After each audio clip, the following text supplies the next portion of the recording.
Lumapit sa pangarap ng tahanan ngayon.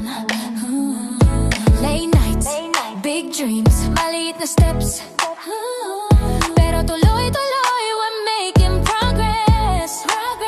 Kumusta po kayo lahat mga kabahay? Kung sa tingin ninyo, nahanap nyo na ang best house and lot dito sa Baliwag City, well, think again. Introducing Sueño, dito po sa Legazia by Dolmar Land, na located po dito sa Baliwag City, Bulacan.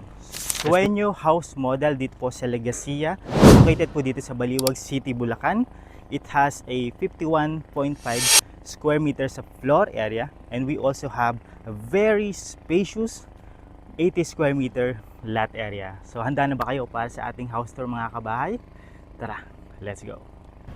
Alright mga kabahay, no, grabe naman din itong Legazia, no, yung mga house models natin dito. We have total of 3.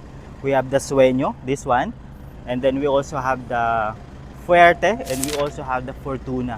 So lahat yan i-house tour natin, pero sa ngayon, ito pong nasa likuran ninyo ay Sueño house model na single attached, no. So true enough, no, doon sa pangalan ng subdivision is a legacy project. Makikita nyo naman, very modern, Filipino inspired yung kanyang tema. Ang ganda-ganda nung facade natin, no. So I hope kasama tong fence and gate, pero let's find out, no.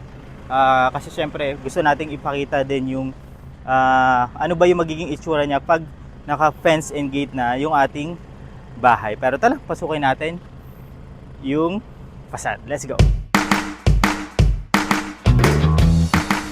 Ayan mga kabahay. So, tulad na nabanggit ko, ang ating floor area is 51.5 square meter, and we also have 80 square meter sa kanyang lot area, no. Sobrang lubag nitong area na to, porch area natin. We also have yung provision for one vehicle carport dito. At least, kung may sasakyan ka, hindi ka na mangangamba, 'di ba? Meron ka ng dedicated parking space para sa iyong sasakyan. So, ang ganda dito, no, kasi tulad nitong minimal design na ginawa dito, pwede mong kunin to as inspiration, pero syempre, you can do better than this in terms of kung gusto mong i-landscape ito, 'di ba? Ang ganda, no? Pwede nga itong maging coffee nook actually.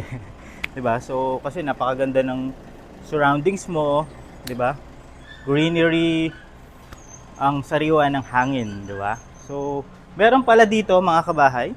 Dito, ito yung magsisilbi mong lanay area po mga kabahay, no. Well, pwede mo naman itong i-convert into extension ng kitchen area mo, or well, it's up to you naman, no. Pwede mo siguro itong pabubungan. Yeah, since lanay naman ito, pwedeng extension ng dining space or whatever, kasi meron ka namang access French door dito mga kabahay, no. At this point mga kabahay, pasukin naman natin yung main entrance, pero hindi tayo papasok dito sa access door natin dito sa side. Pasok tayo dun sa harapan. Let's go.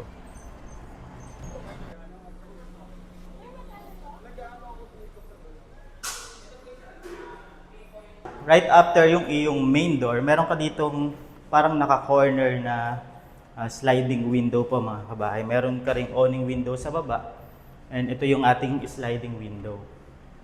So dito naman sa side na ito mga kabahay, nandito pa rin yung ating main door, and over by this side yung ating access French door is a sliding door leading po sa inyong lanay.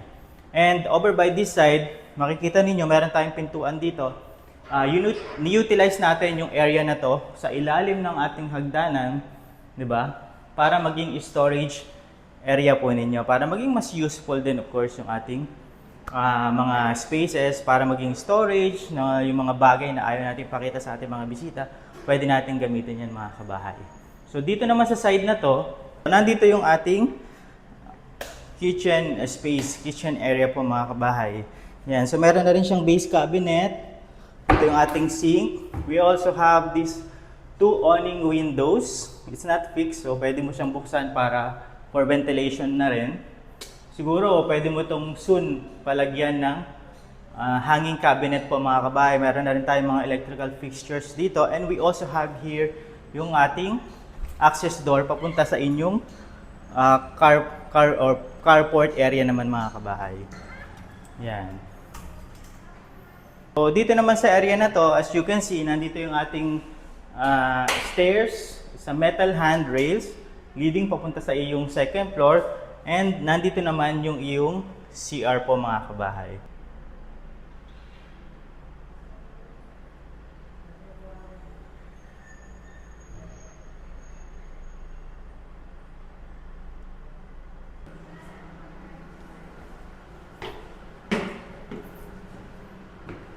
Alright mga kabahay, yan. So welcome sa ating second floor. Spacious enough naman yung width ng ating hagdanan. We also have this metal handrail. Pwede tayong malagay ng maliit na chandelier dito for lightings. That's good. We also have yung ating sliding window dito. Ganito yung orientation sa second floor. We also have the second bathroom. We have the bedroom 1 dito. And we also have the master's bedroom. So, unahin natin yung CR, bedroom 1, and then master's. Let's go. So, this is the bedroom, this is the CR 2. Pretty much the same lang naman doon sa ating first floor. This will be the bedroom 1. So, what good thing about this is, para siyang naka-corner din, parang somehow naka-end unit siya kasi meron ka ditong sliding window over by this side, and we also have here, no? So, in terms of ventilation, napakaganda talaga niya mga kabahay. Meron tayong mga electrical fixtures. Yan. So, wala lang ako nakikitang abang para sa air condition. Pero probably this one, siguro split type aircon na lang yung pwede natin ilagay dito. Yan. So, puntahan natin yung master's. Yan. So, this is the master's bedroom. Of course, by the name itself, spacious talaga siya. Siya yung pinaka-spacious among the two bedrooms. At naka-corner na rin yung ating mga bintana dito. Meron tayong awning window dito. We also have this fixed awning sa baba. Yan. Sobrang ganda nito for ventilation mga kabahay. We also have one over here. Ito, ayan. So, pwede na to sa king or queen size bed, di ba? Parang good for 2 persons. And then, pwedeng maliit na cabinet for wardrobes. So, you're good to go na mga kabahay.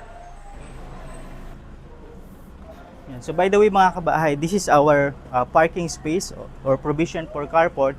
So, pwede nyo sigurong bubungan na lang to para may cover yung inyong sasakyan. So, over by this side, since may access door tayo dito, leading from your main kitchen, so we can call it like a showcase kitchen. And then, eto, meron din tayong sink dito. So, probably pwede mo tong i-convert into daily kitchen. So, para at least hindi na papasok. Halimbawa, meron kang mga wet goods like isda or gulay, di mo na kailangang ipasok sa main door. Pwedeng dito na natin i-prepare. Dito na tayo magluto, di ba? Para yung showcase kitchen na lang yun nandun sa harap, sa loob. So, especially kung gagawin mo tong air conditions sa first floor. So, syempre ayaw mo namang umamoy throughout the space po mga kabahay. Ganda, sobrang spacious niya. And there you have it mga kabahay para sa ating Sueño House Model Single Attached House Tour dito po sa Legacia by Dolmarland dito po sa Baliwag City, Bulacan. Para po sa iba pang details sa sample computations, pati na rin po sa inventory, sa property viewing schedules, pwede niyo po kang i-message sa ating Kabahay Goals social media accounts mga kabahay. Muli, ako nga po pala si Rodgman Lapas ng RCT Realty.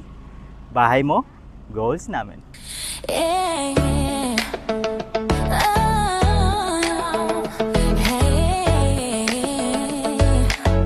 Kabahay Goals.